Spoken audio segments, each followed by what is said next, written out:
பேசுற அப்படியே லைன்ல இருங்க. நீங்க மியூட் போட்டுக்கீங்க உங்க சவுண்டோட. ரைட் லைன் அப்படியே இருங்க. கேக்குதா நான் பேசுறது? கர்த்தருடைய பரிசுத்த நாமத்துக்கு ஸ்தோத்திரம். ஆண்டவராகிய இயேசு கிறிஸ்து நாமத்தினாலே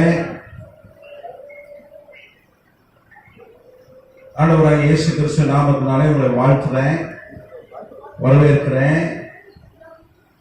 நான் உயிரோடு இருப்பது தேவனுடைய சுத்த கிருபை, இரக்கம். மறுபடியும் இந்த சீகன் பார்க் பைபிள் இன்ஸ்டிடியூட் மூலமாகவும் ஏபிசிடி பைபிள் காலேஜ் ஆன்லைன் வகுப்பு மூலமாகவும் இந்த கூகுள் மீட் மூலமாகவும் செல்போன் தொடர்பு மூலமாகவும் மறுபடியும் உங்களை சந்திப்பது தேவனுடைய சுத்த கிருபை, இரக்கம். இன்றைக்கு 2 வகுப்புகளும் சேர்ந்து இணைந்து நடைபெறுகிறது. போன வாரம் அப்படி நடந்தது. போன வாரம் கொஞ்சம் ஆன்லைன் வகுப்புல நான் கேட்கலன்னு சொல்லி ஒரு இடத்துல இருந்தது. ஆனால் இன்னைக்கு அதை லேப்டாப் வச்சு இன்னைக்கு கிளாஸ் எடுக்கிறோம். அதனால இன்னைக்கு எல்லாருக்கும் கேட்குதுன்னு நான் விசுவாசிக்கிறேன். எல்லாரும் கேட்குதா? ஆன்லைன்ல கூகுள் மீட்ல இருக்கவங்க கேட்குதா? சரி, கர்த்தர் நல்லவர். அல்லேலூயா. நம்ம இன்றைக்கு 2 வகுப்பும் இணைந்து இருப்பதனால ஒரு பொதுவான ஒரு ஸ்டடியை இன்னைக்கு எடுக்கணும்னு நான் ஏவப்படுகிறேன். ஒரு பொதுவான ஸ்டடி. நமக்கு கிறிஸ்துவியல நிறைவேறின தீர்க்க தரிசனம் அப்படின்னு ஒரு பாடம் இருக்கிறது. கிறிஸ்துவியல்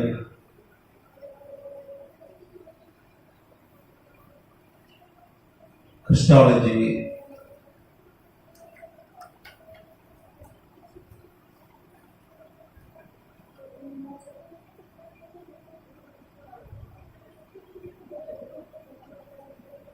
சரி, இதுல ஒரு நிறைவேறின தீர்க்க தரிசனங்கள். மேசியா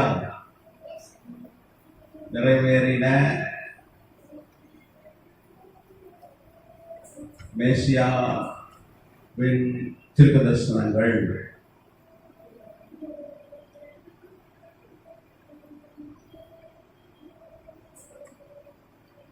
fulfilled.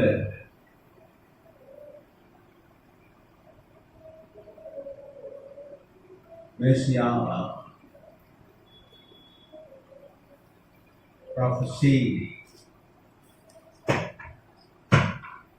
மேசியாவின் தீர்க்க தரிசனங்கள், ஆண்டவராகிய இயேசு கிறிஸ்து தீர்க்க தரிசனம் நிறைவேறுதல் அப்படின்னு நமக்கு ஒரு தலைப்பு இருக்கிறது. கிறிஸ்துவியல் என்கிற பாடத்துல, கிறிஸ்டாலஜி என்கிற பாடத்துல அதில் நாம் இன்னைக்கு கற்றுக்கொள்ள போகிறோம்.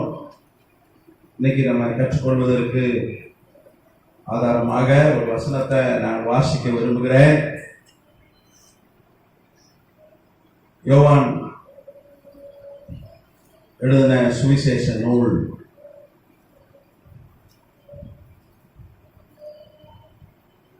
4ஆம் அதிகாரம்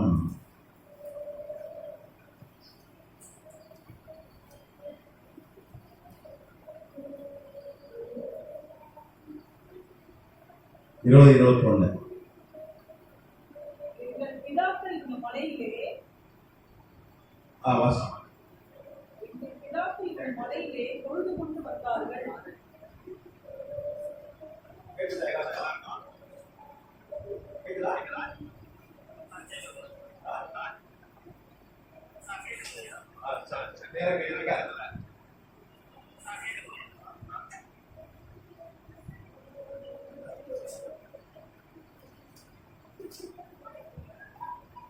Praise the Lord. Hallelujah.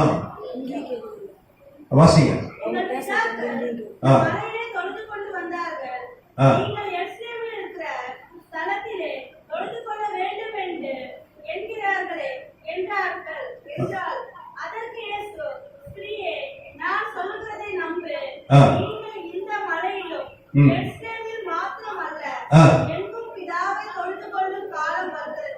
சோத்திரம்.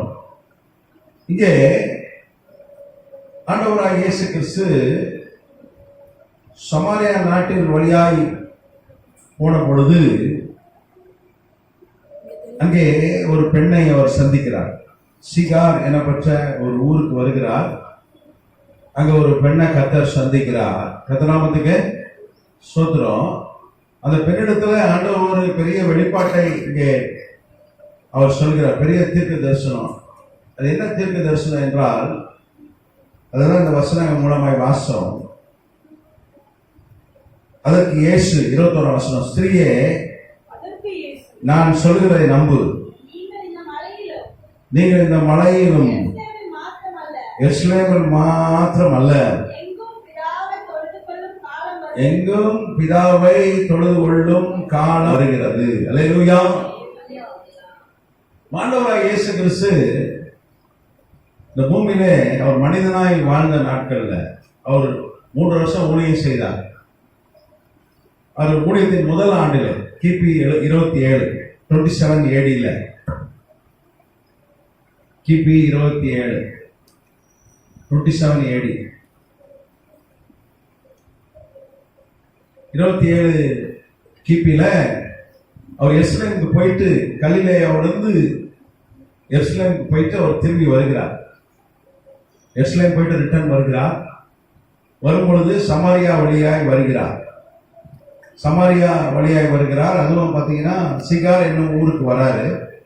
இங்க வேதம் சொல்லுது, யோவான் 4ஆம் அதிகாரத்துல இங்க சொல்லப்பட்டிருக்கிறது.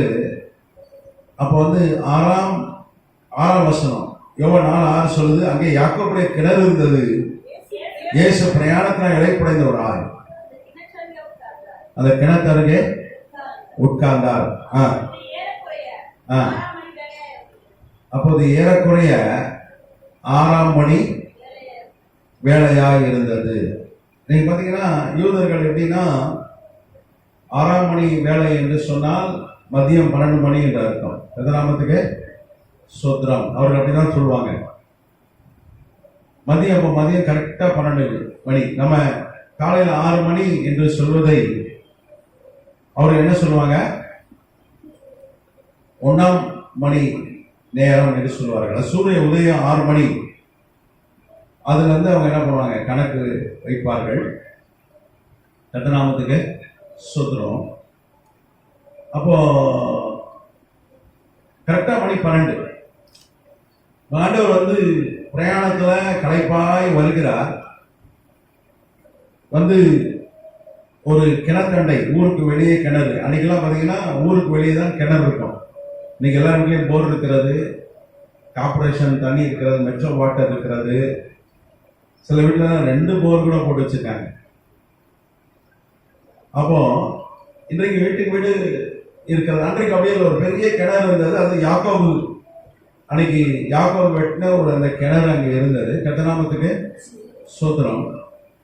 அந்த கிணற்றண்டையில ஒரு பெண் தனியாய் தண்ணி எடுக்க வரா. மதியம் 12 மணி. எத்தனை மணி? 12 மணி.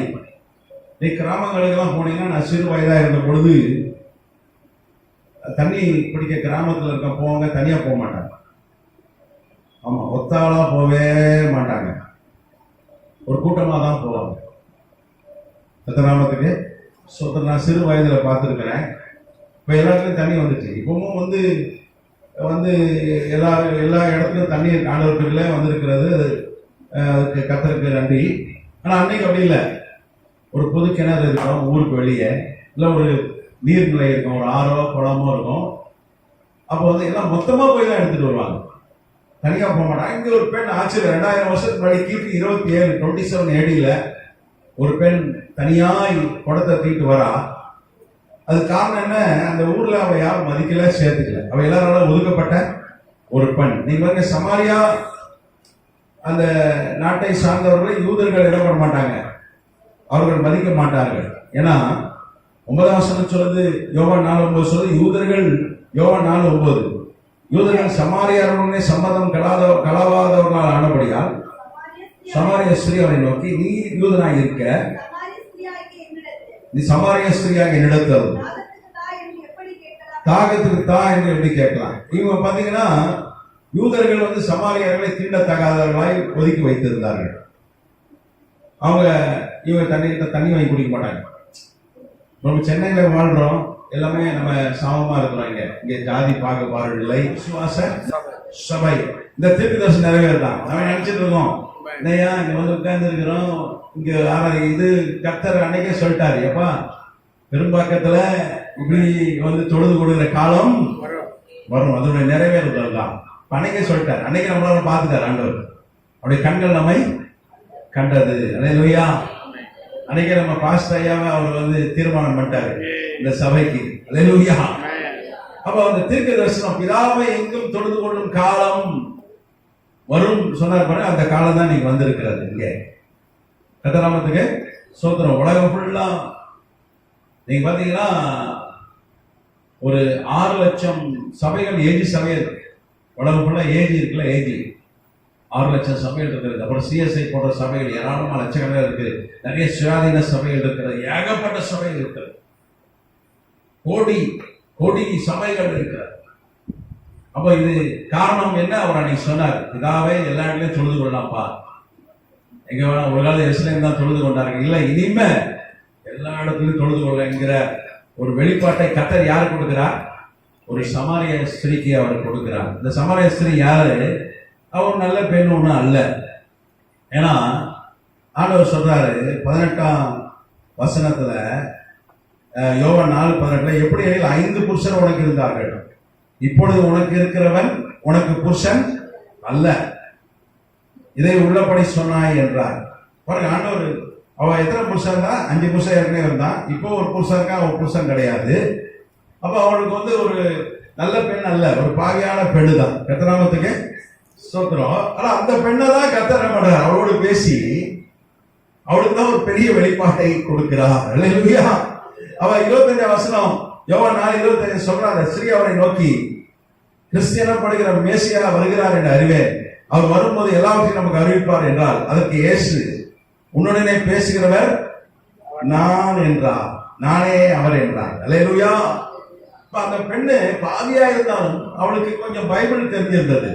மேசியா வருவார், கிறிஸ்து வருவார், எல்லாத்தையும் வந்து நமக்கு அறிவிப்பார் அப்படின்றது அவளுக்கு சொல்லிக் கொடுக்கப்பட்டிருந்தது. அவள் பாவிதான், பாவிலும் பிரதான பாவிதான். 6 புருஷன் அவளுக்கு, 5 புருஷன். இப்ப இருக்க புருஷன் பாருங்க, அவள் மோசமான கேடு கெட்டவள் தான். ஆனா பாவிகளை வச்சுக்கதான் கிறிஸ்தியஸ் இந்த உலகத்துல வந்தார். அவரே சொன்னப்பா, நான் வந்து பசுத்தவானுக்கு நான் தேவையில்லை, பாவிகளுக்கு தான் வந்திருக்கிறேன். யார் இயேசுக்கு தான் டாக்டர் வேணும், அதே மாதிரி பாவிகளுக்கு தான் நான் வந்திருக்கிறேன் அப்படின்னு சொன்னார். அல்லேலூயா. அவளுக்குள்ள ஒரு ஒரு ஒரு காரியம் அவளுக்கு தெரிஞ்சிருந்தது, மேசியா வரப்போகிறார், வந்து எல்லாவற்றையும் மேசியா கிறிஸ்து வருவார், எல்லாவற்றையும் நமக்கு அறிவிப்பான ஒரு வெளிப்பாடு அவளுக்கு இருந்தது, அவளுக்கு கற்றுக் கொடுக்கப்பட்டிருந்தது. அவள்கிட்ட அந்த ஒரே நல்ல விஷயம் தான், அந்த ஊரே அவளை ஒதுக்கி வைத்திருந்தார். தனியா தான் தண்ணி பிடிக்க வந்தார். சமாரியர்களை மற்ற எல்லா மக்களும் ஒதுக்கி வச்சிருந்தாங்க. அந்த ஒதுக்க வைக்கப்பட்ட சமாரியாவில இவதான் கேடு கட்டலாம். பாருங்க எவ்வளவு கேடு கட்டவா பாருங்க. சமாரியாவே சேர்க்க மாட்டான், தண்ணி வாங்கி குடிக்க மாட்டான். அந்த சமாரி அன்றைக்கு ரொம்ப மோசம். யூதர்கள் சமாரியர்களை ஒதுக்கி வைத்திருந்தார்கள். கர்த்தநாமத்துக்கு ஸ்தோத்திரம். ஏன் ஒதுக்கி வச்சிருந்தாங்க? சமாரியா ஒரு காலத்துல இஸ்ரேலுடைய தலைநகராக இருந்தது. நீங்க பழைய ஏற்பாடுலாம் வாசிச்சீங்கன்னா சமாரியா இஸ்ரேலுக்கு தலைநகராக இருந்தது, யூதாவுக்கு எருசலேம் தலைநகராக இருந்தது. அப்ப ஏன் சமாரியா ஒதுங்கி போயிடுச்சு அப்படின்னா, அன்னைக்கு பாருங்க நெகேமியா காலத்துல, நெகேமியா பாத்தீங்கன்னா நெகேமியா புஸ்தகத்துல நம்ம வாசிக்கிறோம், நெகேமியா அர்த்தசஷ்டா என்கிற ராஜாவுடைய பானபாத்திரக்காரன். அப்படிதானே? நெகேமியா 1ஆம் அதிகாரம் பாத்தீங்கன்னா, நெகேமியா அர்த்தசஷ்டா என்கிற ராஜாவுடைய பானபாத்திரக்காரன். அர்த்தசஷ்டா மேதிய பெர்சிய சாம்ராஜ்யத்தின் அரசன், மீட்ஸ் அண்ட் பெர்சியா கிங்டம் உடைய அரசன் அவன். எஸ்தர் மகாராணியுடைய 2வது மகன் ஆம் எஸ்டோரிஸ். எஸ்தருடைய பேர் பார்த்தீங்கன்னா அந்த பெர்சிய மொழியில ஆம் எஸ்டோரிஸ். அவருடைய 2வது மகன் தான் இந்த அர்த்தசஷ்டா. அவன் தான் என்ன பண்றான்? சமாரியை ஆட்சி செய்கிறான், இஸ்ரேலை ஆட்சி செய்கிறான். அன்னைக்கு யூதேயா பாத்தீங்கன்னா நெகேமியா கவர்னரா இருந்தான் யூதாக்கு. சமாரியாவுக்கு யார் கவர்னரா அன்னைக்கு இருந்தான்னா அர்த்தசஷ்டாவா நியமிக்கப்பட்டவன். அன்னைக்கு மேதிய பெர்சிய சாம்ராஜ்யமா இஸ்ரேல் தேசம் இருந்தது. நீங்க பைபிளே பாத்தீங்கன்னா கலிலேயா, சமாரியா, யூதேயா 3 பிரிவா இருந்தது. ஆண்டவராக இயேசு கிறிஸ்து காலத்துல பைபிளே இருக்கு. கலிலேயா, சமாரியா, யூதேயா இருந்ததா? எப்படி ஆச்சுன்னா அப்பதான் மேதிய பெர்சிய காலத்துல பிரிஞ்சு போயிடுச்சு இஸ்ரேல் தேசம். இஸ்ரேல் தேசம் 722 கிமுல 722 பிசில அசிரியர்கள் படையெடுப்புல அழிஞ்சு போச்சு. அப்புறம் அசிரியர் பிறகு பாபிலோனியர்கள் ஆட்சி செய்தார்கள். அவங்களும் பிரிச்சு தான் ஆண்டார்கள். அதுக்கப்புறம் மேதிய பெர்சிய சாம்ராஜ்யம் 538 கிமுக்கு அப்புறம் 538 பிசிக்கு அப்புறம் மேதிய பெர்சிய சாம்ராஜ்யம் கோரேஷோட பிடிக்கிறான். கோரேஷுடைய வம்சாவளிதான் இந்த அர்த்தசஷ்டா எஸ்தர் மகனுடைய 2வது மகன், ஆகாசுவேருடைய மகன். கர்த்தநாமத்துக்கு ஸ்தோத்திரம். அவன் காலத்துல பாத்தீங்கன்னா சமாரியாவுக்கு ஒருத்தர் இருந்தான், ஒரு கவர்னர் இருந்தான், ஒரு அதிபதி இருந்தான். அவன் பேர் சன்பலாத். நீங்க நெகேமியா புத்தகத்துல சன்பலாத் என்ன செய்கிறான்? ஆமா, தேவா அந்த சுற்றுச்சுவர் அலங்கம் கட்டுறதுக்கு தடையாக இருக்கிறான். அவன் சமாரியாவுடைய அதிபதி. கர்த்தநாமத்துக்கு ஸ்தோத்திரம். இந்த சன்பலாத் என்ன பண்றான்? அவனுக்கு ஒரு மகன் இருக்கிறாள். அவ பேர் நிகாசோ. அவ பேர் என்னது? நிகாசோ. சன்பலாத்துடைய மகன் பேரு மகள் பேரு சன்பலாத். சன்பலாத்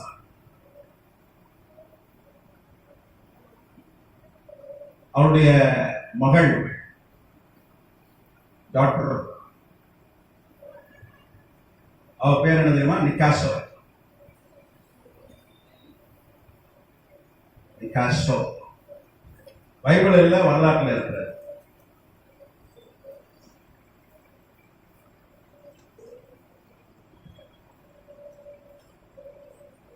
நிகாசோ.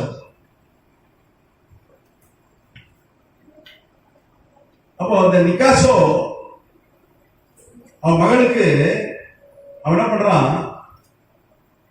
அன்னைக்கு பிரதான ஆசாரியனா இருந்த யோய்தா அன்னைக்கு பிரதான ஆசாரியர். நீங்க பாத்தீங்கன்னா பிரதான ஆசாரியர் என்பவன் ஒரு ராஜா மாதிரி தான். அவனுக்கு எல்லா அதிகாரம் உண்டு. ஒரு ஆளை கொலை செய்யறதுக்கும் அதிகாரம் உண்டு. ஒரு ஆளை அரெஸ்ட் பண்றதுக்கு அதிகாரம் உண்டு. ஒரு குட்டி ஒரு அரசன் அவன் பிரதான ஆசாரியன். அன்னைக்கு யோய்தா தான் பிரதான ஆசாரியன். கர்த்தநாமத்துக்கு சோத்திரம். அன்னைக்கு நெகேமியா காலத்துல அவனுக்கு ஒரு தம்பி இருந்தான். அவன் பேர் மனாசே.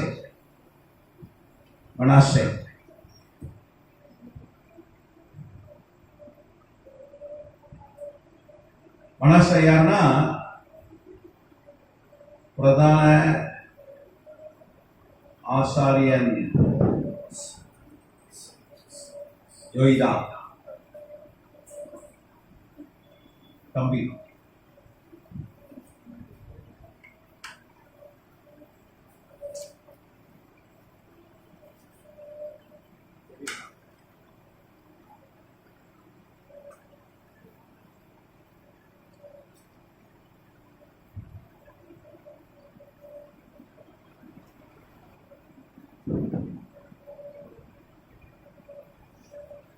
சரி, இவங்க 2 பேரும் திருமணம் செய்து கொள்கிறார்கள். இந்த மனாசே ஒரு லேவியன். அதுவும் அடுத்த பிரதான ஆசாரியனாய் அவன் வர வேண்டியவன். இந்த மனாசே தான் அடுத்த பிரதான ஆசாரியன். அவங்க மாறி இருப்பாங்க. அண்ணன் நீங்க அண்ணா காய்பா இருந்தாங்க. நீங்க ஆண்டவராக இயேசு காலத்துல பாத்தீங்களா, மாமா மருமகன். அதே மாதிரி யோகிதாக்கு அப்புறம் மனாசே வந்திருக்கணும். பிரதான ஆசாரியன் வந்துட்டான். அதனால என்ன பண்றான்? சன்பலாத்து தன் மகளை அவன் என்ன பண்றான்? இவன் சன்பலாத்து அவன் ஒரு யூதன் அல்ல. யூதர்கள்னா பழைய ஏற்பாடு கிறிஸ்தவர்கள். யூதர்கள்னா வேறு. பழைய ஏற்பாடு கிறிஸ்தவர்கள் யூதர்கள். ஆபிரகாம் என்ற ஈராக்காரன், அவனை கர்த்தர் என்ன பண்ணுகிறார்? அக்காடிய மொழி பேசுகிறவன். அவனை கர்த்தர் கானான் கொண்டு வருகிறார். அவனுடைய சந்ததி தான், அவனுடைய பேரன் யாக்கோபுடைய 12 பிள்ளைகள் தான் யூதர்கள். கர்த்தநாமத்துக்கு ஸ்தோத்திரம். நீங்க பாத்தீங்கன்னா எபிரேயர்கள் என்று அழைக்கப்பட்டார்கள். புதிய ஏற்பாடுல யூதர்கள் இப்பதான் ஜூஸ். சரியா? எபிரேயர் தான் இருக்கும், எபிரேயர். சரி, நீ புதிய ஏற்பாடுல தான் யூதன் அப்படின்ற வார்த்தைகள் பயன்படுத்தப்பட்டிருக்கும். சரியா? அப்போ இந்த சன்பலாத்து உடைய மகள் நிக்காசாவுக்கும் பிரதான ஆசாரியனாக மனாசேக்கு கல்யாணம் நடக்குது. ஆனா வேதம் என்ன சொல்லுது? ஒரு லேவியன் யாரை கல்யாணம் பண்ணணும்? யூதர் அல்லாத பெண்ணை கல்யாணம் பண்ணவே கூடாது. ஒரு லேவியன், இவன் வந்து லேவியன், அதுவும் பிரதான ஆசாரியன், எப்படி கல்யாணம் பண்ணணும்? கிறிஸ்தவ அல்லாத ஒரு பெண்ணை கல்யாணம் பண்ணவே கூடாது. பைபிளே போட்டிருக்கு, விசுவாசிக்கும் அவிசுவாசிக்கும் சம்மதம் ஏது, இருளுக்கும் வெளிச்சத்துக்கும் ஐக்கியம் ஏதுன்னு வேலை சொல்லுது. அப்போ நீங்க பாத்தீங்கன்னா ஒரு தேவ பிள்ளை, ஒரு யூதன், பழைய ஏற்பாடு கிறிஸ்தவ பெண்ணை தான் கட்டணும்ன்றது அன்னைக்கு சட்டம். அது குறிப்பா லேவியன், அதுவும் பிரதான ஆசாரம் என்ன பண்ணணும்? ஒரு யூத பெண்ணை தான் கட்டணும். ஆனா இவன் என்ன பண்ணா? யூதர் அல்லாத ஒரு அவிசுவாசியை விக்கிரகாராதனை செய்கிற ஒரு பெண்ணை திருமணம் பண்ணினான். அல்லேலூயா. காரணம் அந்தஸ்து, அவன் ஒரு அதிபதி, சமாரியாவுடைய கவர்னர் மகள். இவன் யாரு? பிரதான ஆசாரியன். அப்ப ஒரு ஸ்டேட்டஸ் அங்கே. ஆனா வேதம் என்ன சொல்லுது? அப்படி பண்ணக்கூடாது. அதாவது குறிப்பா லேவியன் தன்னை தீட்டுப்படுத்தக்கூடாது என்று வேதம் சொல்லுது. அல்லேலூயா. அப்படி திருமணம் பண்ணிட்டா அவன் என்ன பண்ணிடுவாங்க? அந்த பதவியில வைக்க மாட்டாங்க, அந்த பதவியை இழந்து விடுவார்கள். இன்னைக்கும் இங்கிலாந்துல இளவரசர்கள் வந்து இவன் ஒரு இளவரசன் ஹாரி அப்படின்னு ஒரு இளவரசர் ஒரு நடிகை கல்யாணம் கட்டிக்கிட்டான். அது ஏற்கனவே திருமணமாகி டிவோர்ஸ் ஆன ஒரு பெண்ணை கல்யாணம் பண்ணா. அந்த இங்கிலாந்துடைய சட்டத்திட்ட என்ன? ஒரு திருமணம் ஆகாத ஒரு பெண்ணை தான் ஒரு இளவரசன் கல்யாணம் கட்டணும். அப்படி கட்டினா தான் அவனை இளவரசனா இருக்க முடியும், இல்லைன்னா இளவரச பதவியை இழந்துருவான்னு சொல்லி ஒரு சட்டம். அவன் பார்த்தா அந்த பொண்ணுக்காக, அவரு நடிகை, ஹாலிவுட் நடிகைவா, அவளுக்காக இளவரசி பதவி போனாலும் பரவாயில்லன்னு சொல்லிட்டு என்ன பண்ணிட்டான்? அவளுக்கு கல்யாணம் கட்டிட்டு அங்கே போய் அமெரிக்காவில் போய் வேலை பார்த்தான். உங்களுக்கு அந்த இப்போ நடந்துட்டு இருக்காது, அது உங்களுக்கு தெரியும். ராஜ குடும்பமே அவன் மேலே கோபமா இருக்கு. இங்கிலாந்து மகாராணியுடைய குடும்பம் இலேசப்பட்ட குடும்பமா? உலகத்தை ஆண்டவர்கள். இங்கேயும் பல நாடுகளுக்கு இந்த சார்லஸ் தான் ராஜா. அடுத்து வர்றவன் அவன் ராஜாவா ஆவான்.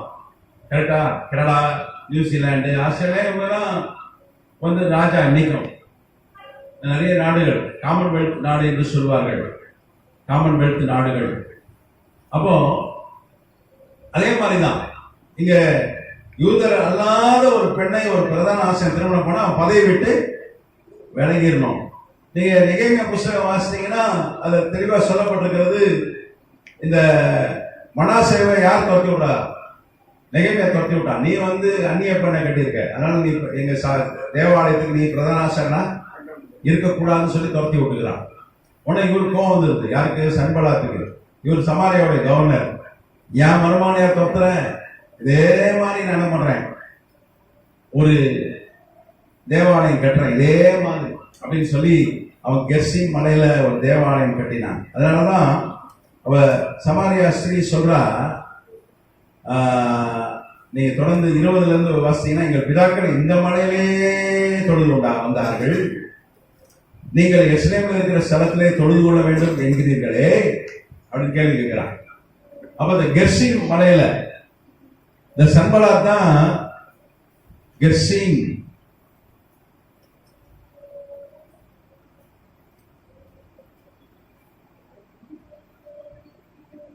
மலை, மவுண்டன். அங்க என்ன பண்றான்? ஒரு தேவாலயம் கட்டுறான்.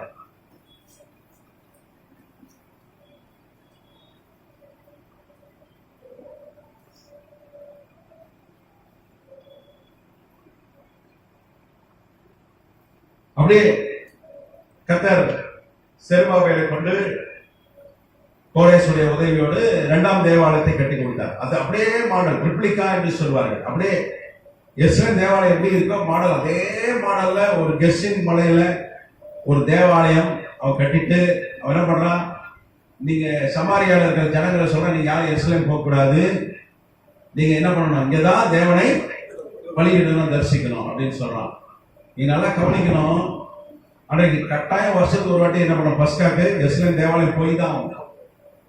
அப்புறம் குற்ற நிவாரணம் பலி செலுத்துறது கட்டாயம் போய் தான் ஆகணும். பலி செலுத்தலாம், கர்த்தருக்கு கெர்சி மலையில பலி செலுத்துவதற்கு எந்த தடையும் இல்லை.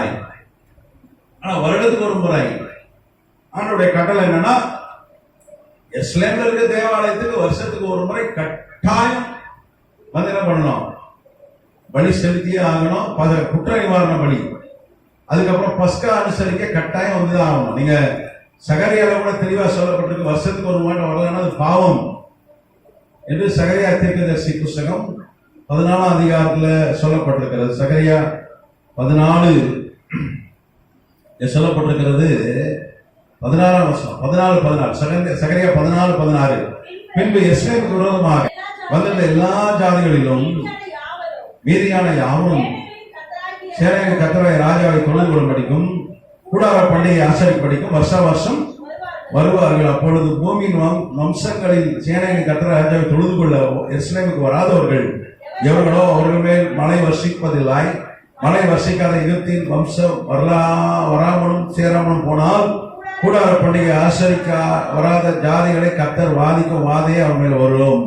இது எகிப்தினுடைய பாவத்துக்கும் கூடார பண்டிகை ஆசரிக்க வராத சகல ஜனங்களுடைய பாவத்துக்கும் வரும் ஆக்கினை. வருஷத்துக்கு ஒரு வாட்டி வந்து எருசலேம் தேவாலயத்தில் வந்து பலி செலுத்தணும், குற்ற நிவாரணம் பலி செலுத்தணும், கூடார பண்டிகைக்கு வரணும், பஸ்கா அனுசரிக்க வரணும். அப்படி வரணும்னா ஆண்டவர் சொன்னா நான் தண்டிப்பேன், இது பாவம் என்று அன்றைக்கு பழைய ஏற்பாட்டுல கட்டளை. கர்த்தராமத்துக்கு ஸ்தோத்திரம். அப்ப இவன் என்ன பண்றான், இந்த சம்பலாத்து போங்கய்யா, என் மருமகனை நீங்க பாஸ்டரா இருக்க விட மாட்டேங்கிறீங்க, தலைமை பிரதான ஆசாரியா இருக்க விட மாட்டேங்கிறீங்க, அதனால என்ன பண்றேன், நான் போட்டிக்கு என்ன பண்றேன், ஒரு சர்ச்சை கட்டுறேன்.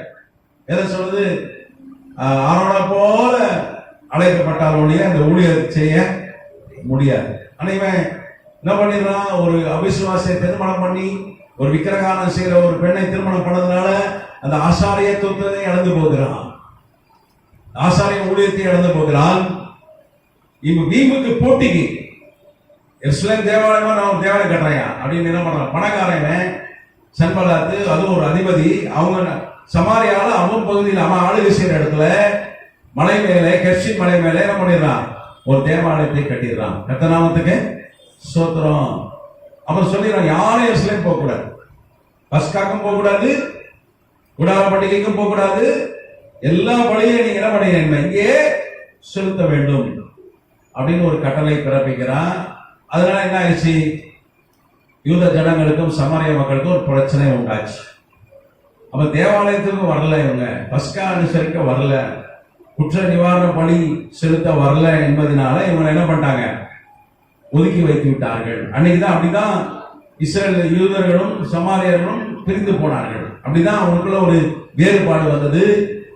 அப்படிதான் அவர்கள் தீண்டத்தக்காதவர்களாய் மாறிவிட்டார்கள். அதனாலதான் அவர் சொல்றா வந்து 9ஆம் வசனத்துல யோவான் 4:9 சொல்றா, யூதர்கள் சமாரியர்களுடனே சம்பந்தம் கலாதவர்கள் ஆனபடியால் சமாரிய ஸ்ரீ அவரை நோக்கி, நீ யூதனாக இருக்க சமாரிய ஸ்ரீயாக என்னிடத்தில் தாகத்துக்கு தாய் எப்படி கேட்கலாம், எப்படி கேட்ப, நீ எப்படி எங்கிட்ட தண்ணி கேட்பீங்க ஆண்டவரே, நாங்க எங்களை நீங்க தள்ளி வச்சிருக்கீங்க, எங்கிட்ட தண்ணி வாங்கி குடிக்க மாட்டீங்க, எங்கிட்ட பேச விட மாட்டீங்க. ஒரு ஆச்சரியம் என்னன்னா, ஆண்டவர் தேடி போனாங்க, யூதர்கள் யாரும் அங்க போகவே மாட்டாங்க, அவங்களை தேடி போய் தண்ணி கேட்காரு. இந்த சமரிய ஸ்ரீ ஆண்டவர் தண்ணி கேட்டது, இந்த கதை வரலாறு, உண்மை வரலாறு எல்லாருக்கும் தெரியும்.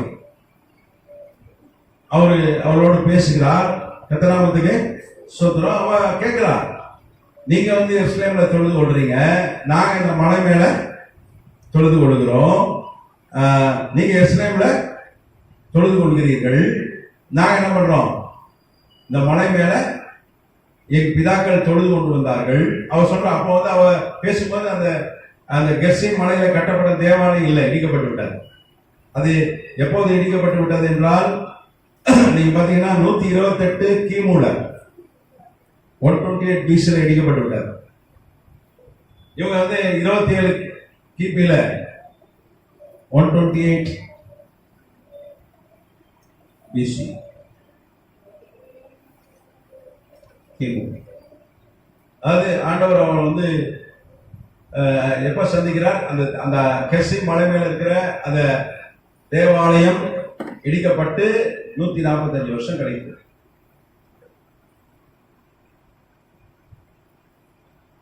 கழித்துதான் இந்த சந்திப்பு நடக்கிறது.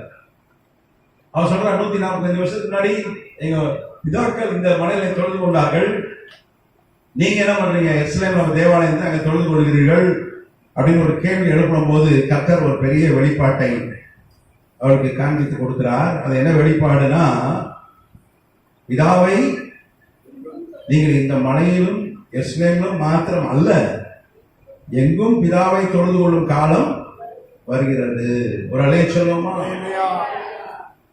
எருசலேம்ல பிதாவை தொழுது கொண்டார்கள், ஜெப ஆலயங்கள்ல தொழுது கொண்டார்கள், அவ்வளவுதான்.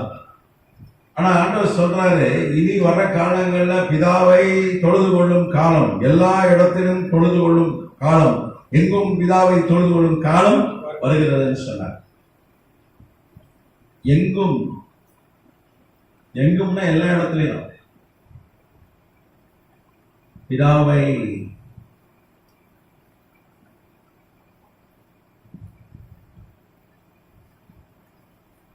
கொள்ள இந்த காலம் வருது.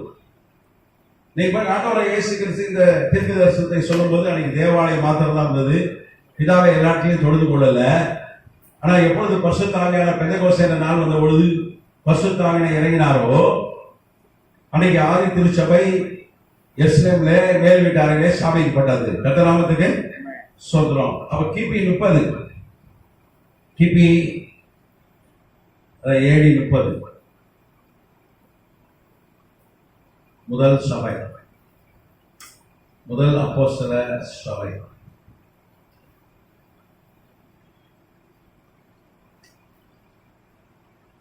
இப்ப இதுதான் ஆண்டவர் சொன்னார். இந்த முதல் அப்போஸ்தல சபை தான் சொல்கிறார், ஆதி திருச்சபை தான் சொல்கிறார். இனிமேல் உலகெங்கிலும் எல்லா இடத்திலும், எருசலேம் மாத்திரம் அல்ல, கெர்சிம் மலை மாத்திரம் அல்ல, சமரியா மாத்திரம் அல்ல, உலகெங்கிலும் எல்லா இடத்திலும் பிதாவை தொழுது கொள்ளும் காலம் வரும் ஒரு தீர்க்கதரிசனம் சொன்னார். அந்த தீர்க்கதரிசனம் எப்ப நிறைவேறிச்சு? கரெக்டா 3 ஆண்டுகள் 27 கிபியில அவர் சொல்கிறார். 27 AD நீங்க 3 ஆண்டுகள் 30 கிபியில 30 AD அது நிறைவேற ஆரம்பிச்சது. இன்னைக்கு உலகெங்கிலும் கோடிக்கு அதிகமான சபைகள்ல பிதாவை தொழுது கொண்டிருக்கிறார்கள். அல்லேலூயா சொல்லுமா? அப்படிப்பட்ட ஒரு தீர்க்கதரிசனம் நிறைவேறுதல் தான் இந்த சபையில் கூட. கர்த்தர் நாமத்துக்கு பூர்ண விசுவாச. ஆமா, இயேசு கிறிஸ்துவை இவ்வளவு ஒதுக்கி வச்சிருந்தான், எல்லாம் தள்ளி வச்சிருந்தான். இவ்வளவு யாரும் பேசல, இவ்வளவு தண்ணி குடிக்க யாரும் போல. கர்த்தர் நாமத்துக்கு ஸ்தோத்திரம். உடனே தண்ணி குடத்தை வச்சுட்டு ஊருக்குள்ள போயிட்டார். உடனே ஓடி போய் சொல்லிட்டார், ஒரு தீர்க்க மேசியா வந்திருக்கிறார், அவர் வந்து பாருங்க, அவர் கிறிஸ்துதான்னு சொல்லி, கிறிஸ்தா வந்து பாருங்க சொல்லி என் வாழ்க்கையில நடந்த எல்லாத்தையும் சொல்லிட்டாரு அப்படின்னு சொல்லி ஊரே கூட்டு வந்துட்டான். கர்த்தர் நாமத்துக்கு ஸ்தோத்திரம். உடனே ஜனங்கள்லாம் அது வரைக்கும் இவளை வந்து பேசாதவங்க, மதிக்காதவங்க, இவளை ஒதுக்கி வச்சிருந்த ஜனங்கள் இங்க என்ன சொன்னாங்க? கர்த்தர் நாமத்துக்கு ஸ்தோத்திரம். அவங்க என்ன சொன்னாங்க? 40ஆம் வசனம், யோவான் 4:40, சமாரியரிடத்தில் வந்து தங்களிடத்தில் தங்க வேண்டும் என்று அவரை வேண்டிக் கொண்டார்கள். அவர் 2 நாள் அங்கே தங்கினார். அல்லேலூயா. அதுவும் 39ஆம் வசனம் சொல்லுது, நான் செய்த எல்லாவற்றையும் எனக்கு சொன்னார் என்று சாட்சி சொன்ன அந்த ஸ்திரீயினுடைய வார்த்தை நிமித்தம் அந்த ஊரில் உள்ள சமாரியர்கள் அநேகர் அவர் மேல் விசுவாசம் உள்ளவர்களானார்கள். பாருங்க, பாவியான ஒரு ஸ்திரீ, எல்லாரும் ஒதுக்கப்பட்ட ஒரு பெண், ஆனா அவ கிறிஸ்துவை குறித்து சாட்சி சொன்னான். அந்த கிராமமே ரட்சிப்படுச்சு. அல்லேலூயா. நம்ம கிறிஸ்துவை பத்தி யார் சொன்னாலும் ஒரு ரட்சிப்பு உண்டாகும். நான் சொல்லணும்னு அவசியம் இல்லை. ஆனா ஆண்டவர் அவருக்கு ஒரு பெரிய வெளிப்பாட்டை கொடுத்தார். என்ன வெளிப்பாடு? பேதுரு கொடுக்கல, யோவான் கொடுக்கல, எத்தனையோ சீசர் உண்டு அவங்களுக்கு சொல்லல, யோவான் சாமிக்கு சொல்லல, பழைய ஏற்பாட்டு தீர்க்கதரிசிகளுக்கு அந்த வெளிப்பாடு இல்லை. ஒரு பாவியான ஸ்திரீக்கு ஆண்டவர் சொன்னா, இனிமே உலகக்குள்ள சர்ச்சை ஆரம்பிப்பாங்கயா, என்ன தொழுது கொள்வார்கள் என்று ஒரு பெரிய வெளிப்பாட்டை கர்த்தர் கொடுத்தார். அதுவும் ஆதி திருச்சபை குறித்து, அது வந்து அப்போஸ்தல திருச்சபை குறித்து ஒரு வெளிப்பாட்டை கர்த்தர் கொடுத்தார். அல்லேலூயா. நீங்க பாத்தீங்கன்னா அந்த கிணறு இப்பவும் இருக்கு. அந்த கிணத்தடையில தானே ஆண்டவர் இயேசு கிறிஸ்துவை அவர் சந்திச்ச அந்த கிணறு இப்ப எங்க இருக்குன்னா, பலாட்டா அப்படின்னு ஒரு கிராமம் இருக்கிறது, அங்கே இருக்கிறது. அந்த பேர் வந்து யாக்கோபுடைய கிணறு, பலாட்டா அப்படின்னு ஒரு கிராமம். அது எங்க இருக்குன்னா, வெஸ்ட் பேங்க், நேபிளஸ் என்கிற பட்டணத்து பக்கத்துல. நேபிளஸ் ஒரு பெரிய சிட்டி இருக்காங்க அருகில். வெஸ்ட் பேங்க், மேற்கு கரை,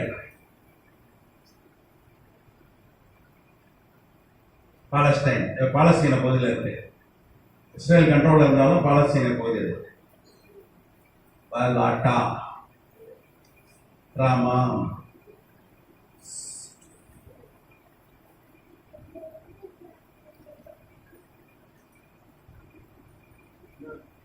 நேபுலஸ் பட்டணம், நேபுலஸ் அருகில், நேபுலஸ் சிட்டி, மேற்கு கராய்,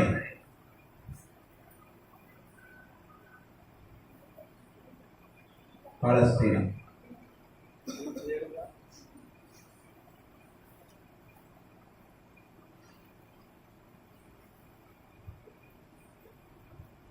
அங்கதான் இருக்கு. அதை பார்த்தீங்கன்னா அந்த கிணறுல ஆண்டவரை இயேசு கிறிஸ்துவ சந்திச்சு அங்க கிணத்தடவை தான் இருந்தார் ஆண்டவர்.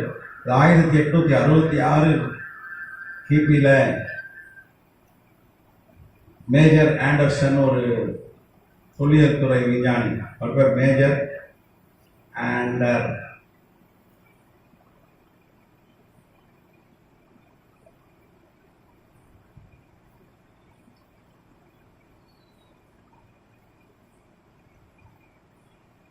அவர் வந்து இங்கிலாந்தை சார்ந்த விஞ்ஞானி.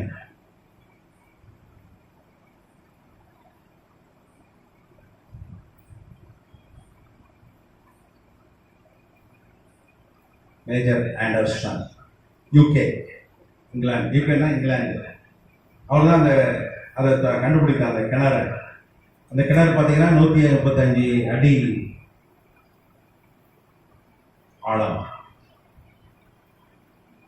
அகலம் பார்த்தீங்கன்னா 7.6 அடி ஃபீட். இது டெப்த் ஃபீட். டயாமீட்டர் அப்படின்னா 7.6. இவ்வளோ அகல கிணறு, இவ்வளோ அகலம் இருக்கும். 7.6 டயானா இவ்வளோ பெரிய அகலம்.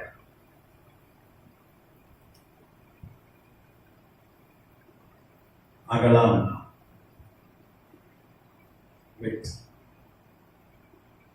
இன்னைக்கு அந்த கிணறு இருக்கு. நீங்க போனீங்கன்னா அந்த கிணறை பார்த்து போய் தண்ணி ஒரு பாட்டில் குடிச்சிட்டு வாங்க. பேசலாம் அனுப்பிச்சு வைக்கிறேன். இல்லையா? அது மாத்திரம் இல்ல, அந்த சன்பலாத் கட்டின அந்த தேவாலயம் நான் சொன்னேன் 444 கிமுல கட்டப்பட்டது. சன்பலாத் என்ன கட்டுற அந்த தேவாலயத்தை கெர்சின் மலையில 444 பிசியில கட்டுறான். அது எப்போது இடிக்கப்பட்டது? 128 கிமுல இடிக்கப்பட்டு விட்டது. அதனுடைய மிச்சங்களாக விஞ்ஞானிகள் கண்டுபிடிச்சிருக்கிறாங்க. அதனுடைய மிச்சங்கள்லாம் தொழில் துறை விஞ்ஞானிகள் வந்து 1982ல இந்த சன்பலாத் கட்டின கெர்சின் மலையில இருக்கிற தேவாலயம், அதனுடைய மிச்சங்கள்லாம் நீங்க வந்து டாக்டர் இட்சாக், இஸ்ரேலை சார்ந்த மோகன், இஸ்ரேல் தேசம் தொல்லியல் துறை விஞ்ஞானி தலைமையில் ஆய்வு செய்து கண்டுபிடிச்சிருக்காங்க. டாக்டர் இட் ஜாக் மோகன், இஸ்ரேல்.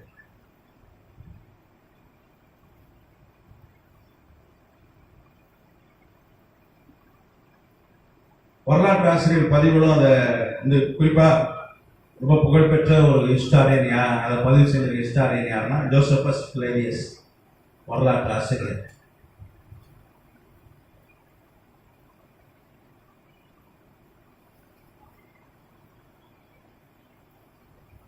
ஜோசபஸ் பிளேவியஸ், ரோம வரலாற்று ஆசிரியர் அவரு பிளேவியஸ்.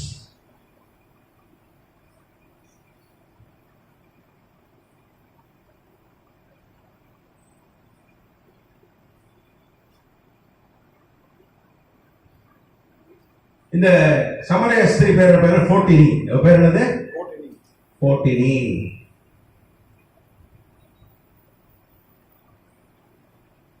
பைபிள் எல்லா பேரும் எழுதுனா பைபிள் கொள்ளாது, யாருக்கு தான் கொண்டு வரணும். கத்தநாமத்துக்கு சோத்திரம். அந்த போட்டினிக்கு தான் அந்த வெளிப்பாடு. இன்னைக்கு இருக்கிற அப்போஸ்தலர் திருச்சபை குறித்த வெளிப்பாடு யாருக்கு?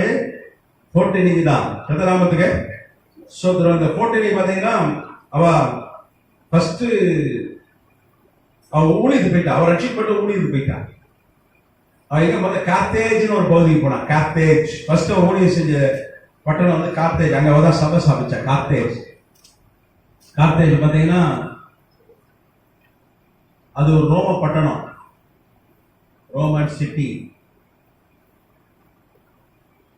ஆனா இன்னும் ஆப்பிரிக்கால இருக்கிற ரோம பட்டணம் கார்த்தேஜ். அங்கதான் முதல்ல ஊழியம் செய்தார்.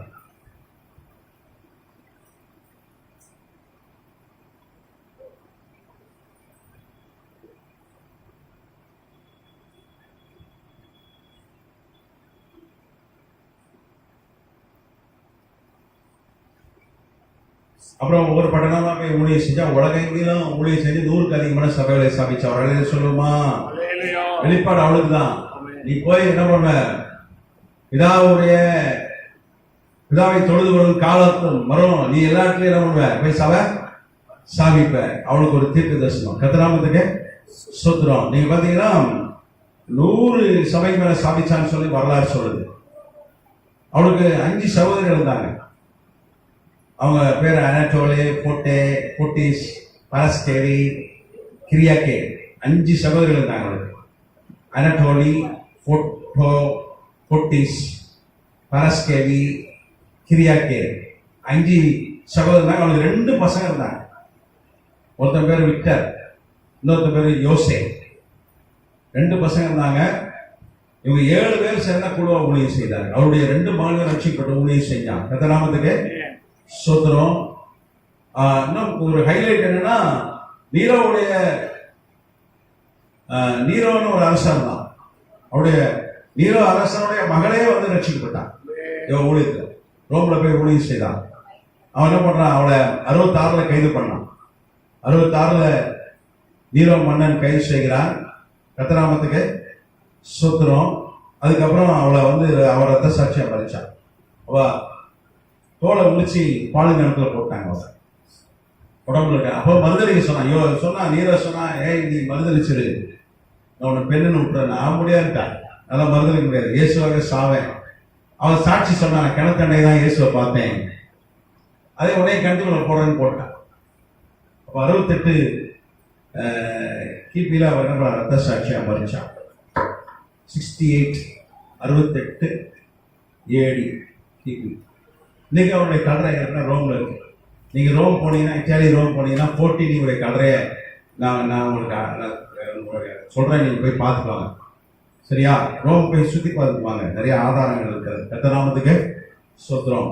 அப்ப இன்னைக்கு இருக்கிற சபை, ஆதி திருச்சபை, அன்றைய கர்த்தர் 27 கிபியில அவர் ஊழியத்து வந்த முதல் ஆண்டுல அது ஒரு பாவியான ஒரு பெண்ணுக்கு, போட்டினி என்கிற ஒரு சமாரிய பெண்ணுக்கு ஒரு வெளிப்பாட்டை கொடுத்தார். பிதாவை தொழுது கொள்ளும் காலம், எங்கும் தொழுது கொள்ளும் காலம் வரும். நீயே போய் என்ன பண்ணுவ, ஒரு 100 சபைக்கு மேல சாவிப்பார் ஒரு தீர்க்கதரிசி சொன்னாரு. அவர் ரட்சிக்கப்பட்டு என்ன பண்ணா, உலகத்தின் பெரும்பகுதி ஆப்பிரிக்காவிலையும் ஐரோப்பாவிலையும் ஊழியம் செய்தார் என்று வரலாற்று பதிவுகள் சொல்கிறது. அல்லேலூயா. அப்ப அவன் எத்தனை வருஷம் ஊழியம் செஞ்சான்னா, ஒரு 30 ஆண்டுகள் மேல ஊழியம் செய்தார். நிறைய சபைகளை ஸ்தாபித்தார். உடனே சொல்லுவோமா? ஆமா. இதான் வந்து ஆதி திருச்சபையுடைய குறித்ததான ஒரு தீர்க்க தரிசன நிறைவேறுதல். மேசியா தீர்க்க தரிசன நிறைவேறுதல். கத்திரமலை ஆசீர்வதிப்பார். நோட்ஸ் நான் பிறகு தருகிறேன். இதை கேள்வி இருக்கா? ஆபிரகாம் அக்காடியன் மொழி. அக்காடியன், AKKADIAN, அக்காடியன் மொழி. அது வந்து மெசொப்பொத்தாமியா மொழி. அவர் பிறக்கிறதுக்கு அவங்க அப்பா காலத்துல அவர் பிறக்கிறதுக்கு முன்னாடி ரூவா அவங்க அந்த அங்கதான் அக்காடியன் கிங்டம் தான், அந்த ஊர் என்கிற இடத்துல மெசொப்பொத்தாமியா முதல் ரூவா கரன்சி அடிச்சாங்க உலகத்துக்கே. அன்னைக்கு நியூயார்க் மாதிரி அமெரிக்கா மாதிரி மெத்த படித்தவர்கள் அங்கே ஷேக்கல் என்கிற பணம் முதல் உலகத்துக்கே தந்தது அந்த அக்காடியன் சாம்ராஜ்யம் தான். நர்சின் ஒரு ராஜா தான், நரம்சின் அவன் பேர். கேள்வி இருக்கா? சரி, முடிச்சிடலாம்.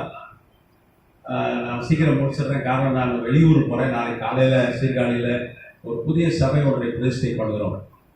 ஒரு ஒரு வாடகை இடத்துல ஒரு சபை நடத்தலாம் அப்படின்னு பிளான்ல ஆரம்பிக்கப்பட்டது. ஒரு கத்தர் ஒரு சொந்த இடத்தை கொடுத்தாரு, ஒரு ஓடு போடலாம்னு திட்டம் போட்டது. நீ கத்தர் ஒரு கான்கிரீட் பில்டிங் கட்டி கொடுத்துருக்காரு. கத்தருக்கு மகிமை கதை தெரியாத மையம் சொந்தமா நாளைக்கு அது பெருசிட்ட அதோடைய ஊழியக்கார் ரூபன் ஐயாக்காக குடும்பத்திற்கான இந்த பிரயாணத்துக்காக நீங்கள் செவிங்க. போக்கில் வந்து தொடர்ந்து காரணம், ஏன்னா போயிட்டு காலையில் விடிய காலம் போயிட்டு திரும்பி வரணும். தொடர்ந்து பிரயாணம் பண்ணி கொண்டு இருக்கிறேன். கத்தர் எனக்கு நல்லா ஆரோக்கியம் கொடுக்கலாம். அந்த ஆரோக்கியத்துக்காக நீங்கள் ஜெபம் பண்ணுங்க. ரொம்ப ஓடிக்கிட்டே இருக்கணும், ரொம்ப டயர்டாக இருக்குது. ஜெபம் பண்ணுங்க. கத்தர் உங்களை ஆசீர்வதிப்பார். God bless you.